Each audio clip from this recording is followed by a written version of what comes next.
நண்பர்கள் அனைவருக்கும் வணக்கம். நண்பர்களே, தற்பொழுது நாம் காண இருக்கக்கூடிய பகுதியானது மத்திய அரசினுடைய நிதி வழங்காததால் அரசு பணியாளர்கள், பள்ளி கல்வித்துறையின் கீழ் இயங்கக்கூடிய அரசு பணியாளர்கள் கிட்டத்தட்ட 15,000த்திற்கும் மேற்பட்டவர்களுக்கான சம்பளம் வழங்குவதில் சிக்கல் நீடிப்பதாக செய்தியானது கிடைக்கப்பட்டுள்ளது. ஏன்னா இப்போ இருக்கக்கூடிய சூழ்நிலையில் அரசினுடைய நிதி பற்றாக்குறை என்பது எல்லாருமே அறிந்திருக்கக்கூடிய செய்தி.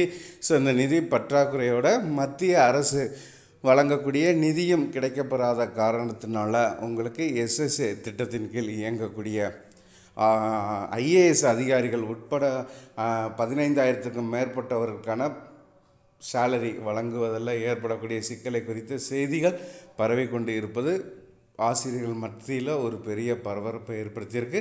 அதனை குறித்த ஒரு முழுமையான தகவலை இந்த வீடியோவில் நம்ம என்ன செய்யலாம், காணலாம்.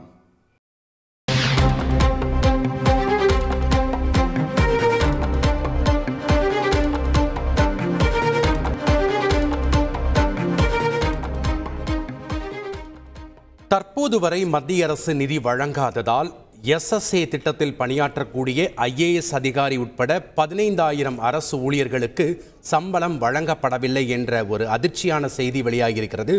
முக்கிய செய்தியின் விவரங்களை வழங்கினார் செய்தியாளர் சங்கரன். வணக்கம் சங்கரன், விவரங்களை பதிவு பண்ணுங்க. வணக்கம். பள்ளி கல்வித்துறையின் கீழ் ஒருங்கிணைந்த பள்ளி கல்வி திட்ட இயக்குநரகம் என்று ஒரு தனியாக ஒரு இயக்குநர் அலுவலகம் இயங்கி வருகிறது.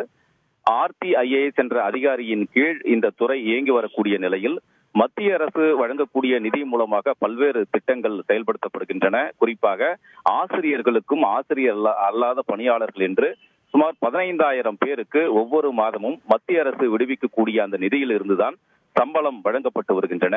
இந்த நிலையில் மத்திய அரசு தமிழகத்திற்கு ஒதுக்க வேண்டிய நிதியை ஒதுக்காததன் காரணமாக நிதி சிக்கல் ஏற்பட்டிருப்பதாக ஏற்கனவே தகவல்கள் வெளியாகியிருந்தது. கடந்த 27ஆம் தேதி காலை தமிழக முதலமைச்சர் டெல்லியில் பிரதமரை நேரில் சந்தித்து பள்ளி கல்வித்துறைக்கான நிதியை ஒதுக்கீடு செய்ய வேண்டும் என்று உள்ளிட்ட பல்வேறு கோரிக்கைகளை நேரில் வலியுறுத்தியிருந்தார். ஆனாலும் கூட தற்போது வரை மத்திய அரசு நிதி ஒதுக்காத நிலையில் நேற்றுடன் முடிவடைந்த அந்த செப்டம்பர் மாதத்திற்கான சம்பளம் 15,000 ஆசிரியர்கள், ஆசிரியர் அல்லாத ஊழியர்களுக்கு தற்போது வரை வழங்கப்படவில்லை என்பதுதான் தற்போது வெளியாகியிருக்கக்கூடிய அதிர்ச்சி தகவல்களாக இருக்கின்றன. அந்த துறையின் இயக்குநரான IAS அதிகாரி உட்பட பலருக்கும் சம்பளம் வழங்கப்படவில்லை. மத்திய அரசு நிதி வழங்காததன் காரணமாக யாருக்கும் சம்பளம் வழங்க முடியாத நிலை ஏற்பட்டிருப்பதாக ஆசிரியர்களும் ஊழியர்களும் அதிர்ச்சியாக தெரிவிக்கின்றனர்.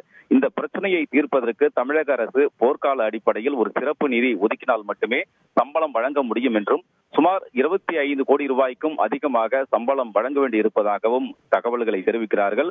ஆனாலும் தமிழக அரசும் தற்போது வரை அதற்கான அரசாணையோ சிறப்பு நிதி வழங்குவதற்கான நடவடிக்கை எதுவும் தற்போது வரை எடுக்கப்படவில்லை என்பதால் சம்பளம் எப்போது கிடைக்கும் என்ற எதிர்பார்ப்பு ஆசிரியர்கள், ஊழியர்கள் மத்தியில் எழுந்திருக்கிறது. மத்திய அரசு நிதி ஒதுக்காததன் காரணமாக தற்போது இந்த ஒரு கடுமையான ஒரு நிதி நெருக்கடியை பள்ளி கல்வித்துறை சந்தித்திருக்கிறது. நன்றி சங்கரன், உங்களுடைய விரிவான